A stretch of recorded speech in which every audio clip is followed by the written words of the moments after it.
Welcome to the deep dive. We're jumping straight into Nasdaq's Q3 2025 earnings. And really, the big story here isn't just trading volumes. It's this major shift they're making, becoming a real technology platform. That's exactly it. We're here to unpack how they pulled off some really solid growth, hit some huge strategic goals, and what their guidance tells you about this whole transition to, well, a tech company. Okay, so let's hit the scorecard first, because wow, it was a definite beat. Non-GAAP EPS came in at $0.88. That sailed past the $1.85 forecast. Yep, about a 3.5% beat there. And revenue hit $1.35 billion, also nicely above the $1.3 billion analysts expected. That's like, what, nearly a 4% beat on revenue? Exactly. And the numbers underneath are arguably even better. You look at net revenue, that's revenue minus those transaction costs. It climbed 11% year over year. Organically. Organically, right. And non-GAAP diluted EPS, up 19%. Really strong growth. Okay, let's just quickly unpack that net revenue and organic bit. Why are those specific terms so important for understanding the company's health here? Well, net revenue kind of strips out the more volatile trading part. It shows the growth is coming from the stickier, more predictable side of the business, not just a lucky quarter for market swings. Got it. More stable. Right. And organic means it's growth from the core operations, not just from, say, an acquisition boosting the numbers. It signals real underlying strength. The market definitely picked up on that. Yeah, saw that with the stock bump pre-market. Now, you mentioned strategic goals. This quarter felt like a real turning point with two massive milestones they hit. Absolutely huge. First one, Solutions quarterly revenue, that's their capital access platforms and financial technology combined, it broke $1 billion for the very first time, came in at $1,003 million non-GAAP. Okay, hitting $1 billion there, that's more than just a round number, right? Yeah. It fundamentally changes how investors look at Nasdaq. Oh, completely. It pushes the narrative away from Nasdaq just being market plumbing, which can be very up and down, very cyclical, and moves it towards being valued more like a software as a service company, a SaaS provider. Those companies get much higher valuations because the revenue is seen as reliable, recurring. This milestone is proof their strategy is actually paying off. Makes sense. And feeding right into that stability narrative, they hit another big one on the recurring revenue side, too. They did. Annual recurring revenue, ARR, also crossed a major threshold, $3 billion for the first time, and that grew 9% organically. Wow. Hitting both the $1 billion solutions quarterly revenue and the $3 billion ARR mark in the same quarter. That just massively de-risks the business model in investors' eyes. And it wasn't just top-line success. They also managed their finances pretty impressively, which got them a nice nod from the credit agencies. That's right. They got their gross leverage ratio down to 3.1 times, and they did it ahead of schedule. That's really important, especially after a big buy like Adenza. Okay. And because they showed that discipline, S&P actually upgraded their debt rating, bumped them up to BBB+. So, for the listener, what does a debt rating upgrade actually mean in practice? Like, day-to-day?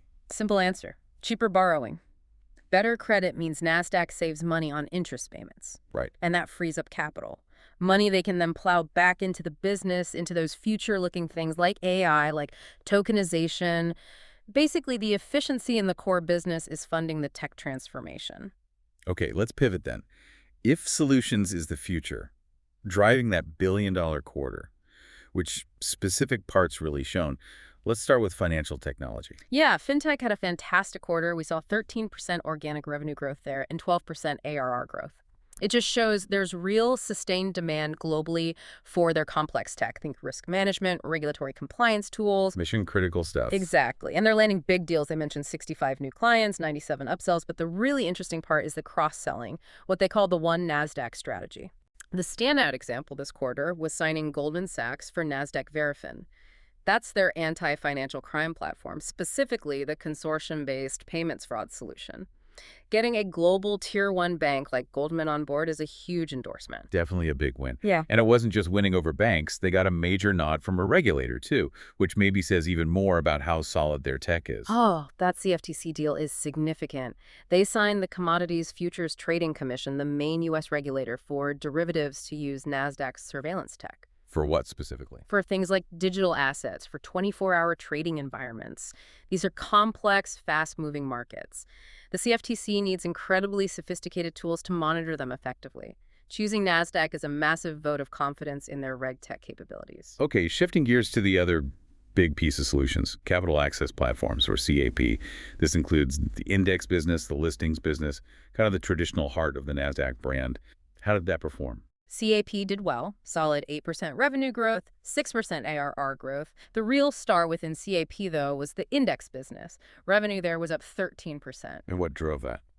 Record assets under management in exchange-traded products, or ETPs, linked to their indexes. ETP AUM hit a staggering $829 billion at the end of the quarter, an all-time high. $829 billion.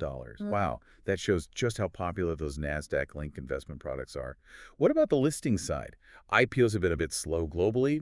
Any signs of life there? There were positive signs, yes. They mentioned improved IPO activity, specifically highlighted welcoming Versure to the Stockholm market in October. That was actually the largest European IPO since 2022. Okay, so some momentum building maybe. Seems like it, particularly seeing strength across their different global listing venues, not just the U.S. All right, so we've covered solutions. What about the traditional engine, market services, running the actual exchanges? Did that segment keep pace? It absolutely did. In fact, it was really strong. Market services reported 13% organic net revenue growth.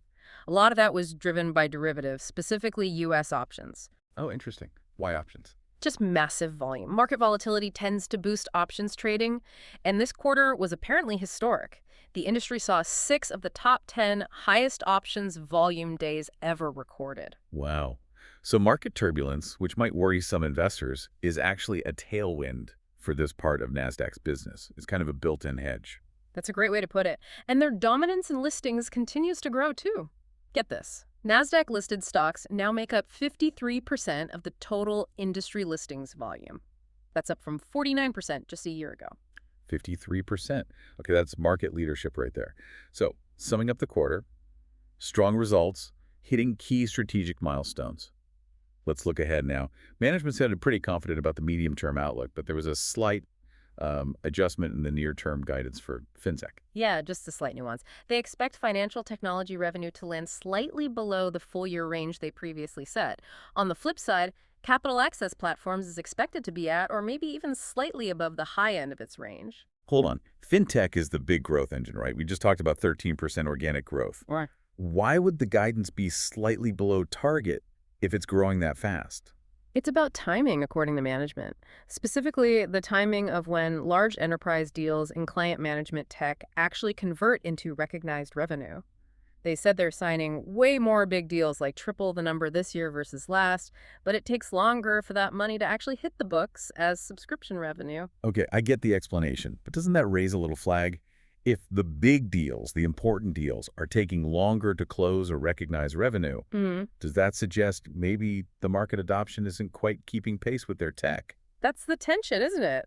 It's a fair question. They're clearly bullish long-term on the pipeline, but yeah, it does signal that integrating these very complex, sophisticated solutions into huge global banks takes time. It's maybe less about lack of demand and more about sort of adoption friction. Definitely something to watch. And maybe that friction, or at least the complexity, connects to their spending plans. They did nudge expense guidance up a bit.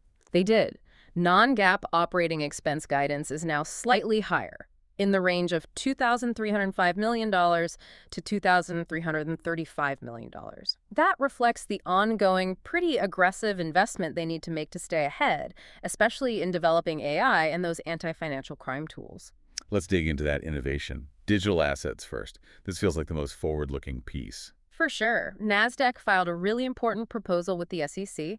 They want to allow tokenized securities, actual stocks, and ETFs to trade directly on the Nasdaq stock market. Okay, tokenized. What's the key distinction here for listeners? This isn't like a crypto version of a stock, is it? No, exactly. That's the crucial point. They're proposing to tokenize the underlying security itself. So imagine your share of Apple stock, instead of just being an entry on a digital ledger somewhere, becomes a secure digital token on a network. So it's still the same share, same ownership rights? Precisely.